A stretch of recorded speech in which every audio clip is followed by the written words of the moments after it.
มือนี้ก็เป็นมือที่2ของการเรียนการทหารหลังจากที่ลุงเครื่องแล้วเนาะขี่รถจักรออกไป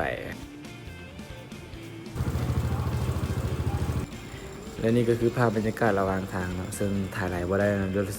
รถสิตัดผู้ตายก่อนนะอันนี้เขามาฝากรถหลังจากฝากรถแล้วนะครับก็ย่างไปทางคณะเศรษฐศาสตร์เพื่อสิไปหาหมู่อยู่แถว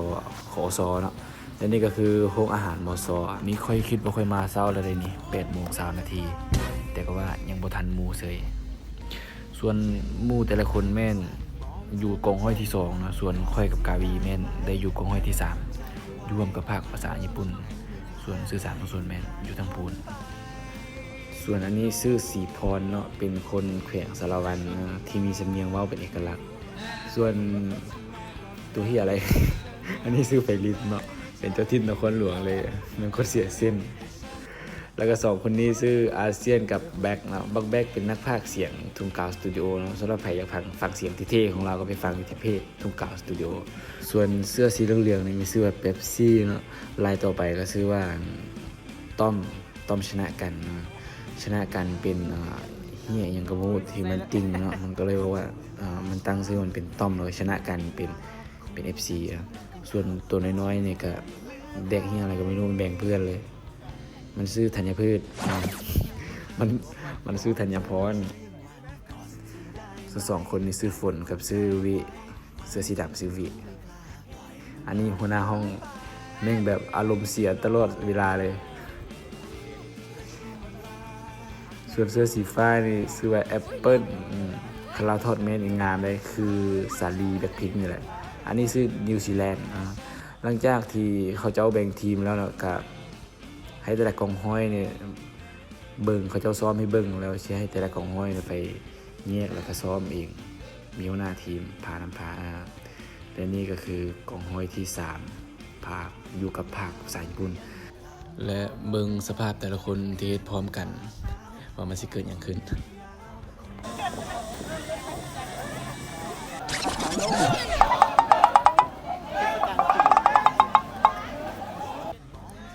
ส่วนคนที่เสื้อลายๆเนี่ยกองหลอนบ้านเนาะมายามสภาพคุ้มกันแต่ละคนส่วนเสื้อสีแดงๆมันชื่อว่าแจ็คกี้เนาะเป็นผู้สาวหัวฟันเนาะสาวสำเหนือและนี่ก็คือสภาพหลังจากที่ซ้อมไปหอบหนึ่งส่วนนี้คือผู้ซื้อข้าวทั้งหลายที่เก็บกำรายละเอียดหลังจากนั้นก็มีเสียงเป่ามังวีดดังขึ้นมาส่วนพวกนี้นอนหายกระตื่นแม่งสภาพแต่ละคนอันนี้สภาพแอปเปิ้ลส่วนนี้จันทิพาอันนั้นสป่วยหัวไข้หลังจากนั้นพวกเขาก็กำลังสิไปกินข้าวเนาะเพราะว่าเขาเจ้าพักเที่ยงให้เขาเจ้าแยกย้ายไปกินข้าวและนี่พวกเขากำลังย่างไปกินข้าวอยู่ที่ฟู้ดคอร์ทเนาะโรงอาหารมอซอนั่นเองตอนนี้กำลังย่างไปแล้วก็มาฮอดแล้วเนี่ยคือจะยังบ่ทันมีคนมาเนาะเพราะว่าเฮามาก่อนหมู่เลยหิวข้าวแห้งเนาะความจริงคือเอาเข้ามาแต่เฮือนมานั่งกินกับหมู่เลยแต่ว่าบ่ได้มาซื้ออยู่ฟู้ดคอร์ทแต่ว่ามากินหลังจากที่แตกแล้วก็พากันย่างครับไปบอนเก่าเพื่อไปท่าซ้อมการทานที่เก่าและนี่ก็คือไพลินกำลังผสมยาเบื่อให้บักแบกกินและนี่คือซีหน้าของคนกินข้าวอิ่มแล้วบ่มีแหงซีริมต่ออันนี้ก็คือสภาพของหัวหน้าห้องและนี่ก็คือเวลาว่างของแอปเปิลเนาะมันบอกให้กูเปิดเพลงให้มันเพลงหนึ่งมาสิโตมันสิโซสเต็ปการเต้นเพลงแบบลิซ่าอยากเจอคนจริงใจมีไหมแถวนี้อยากเจอคนดีแถวนี้ไม่แน่อยากเจอคนจริงใจมีไหมแถวนี้อยากเจอคนดีนี่แถวนี้มีไหมได้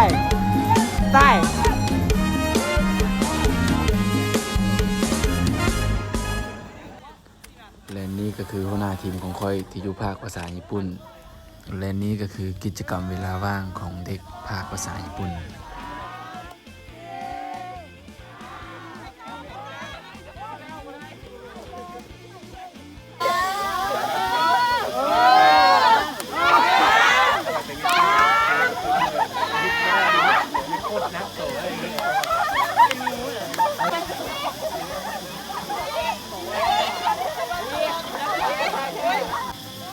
ใส่เสื้อ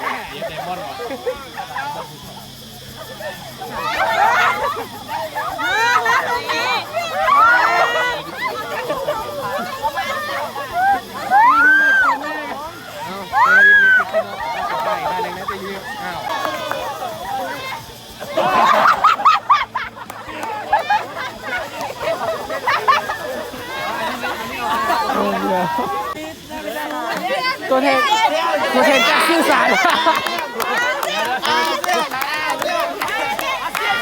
ตัวแทนจากสื่อสารเลย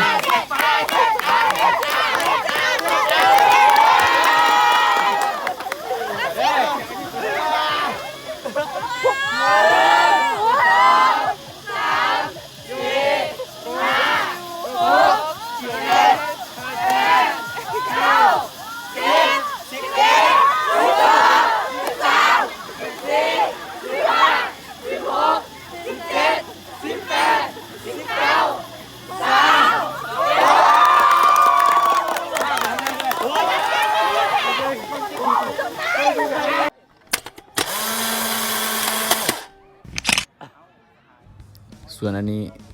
จะจบคลิปแล้วกูลืมแนะนำมาซื้อมันซื้อว่าสป่วยหัวไข่ บัวแมนมันซื้อสไปเนาะมันซื้อสไป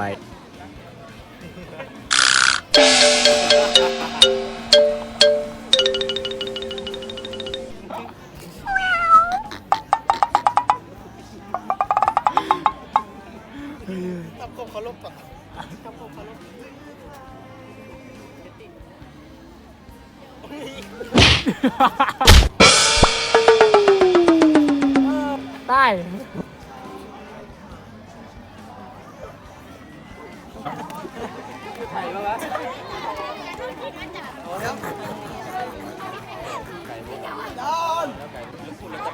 บอลลินแต่ว่าเป็นมันมีซิดนะบอลลินแล้วนี่ก็คือเวลาประมาณ3 โมงกำลังสิกลับแล้วแต่ละคนแม่งโซสเต็ปการเต้นของตัวเองส่วนอันนี้ก็เป็นการมอบใบกองรอนบ้านเนาะให้กับปักต้อมและนี่ก็คือพิธีกรรมอีกอย่างหนึ่งเนาะของชนเผ่าอุบากากาเนาะเขาจะเอาสีมีการยกมือขึ้นแล้วไกวไปมาอ้อมต้นไม้ประมาณ3 รอบแล้วจะกลับบ้านได้เนาะโปรดใส่สลิปงานในการรับชมเนาะเป็นความเชื่อส่วนบุคคล อันนี้ก็คือสีหน้าของคนท่ามุงเลิกอย่างเดียวเนาะอยากกลับเหมือนกันหลังจากนี้ก็ฮอดโมงเลิกแล้วทุกคนก็พร้อมกลับแต่ว่าเขาจะให้เก็บขี้เหงื่อและนี่ก็คือเด็กสื่อสารกับเด็กภาคภาษาญี่ปุ่นเนาะช่วยกันเก็บขี้เหงื่อก่อนสิกลับเหมือนกันคลิปนี้เป็นคลิปเถื่อนทบิดเนาะเอาเป็นว่าครูภาคโบเป็นโอเคบ๊ายบายพบกันใหม่ในคลิปหน้า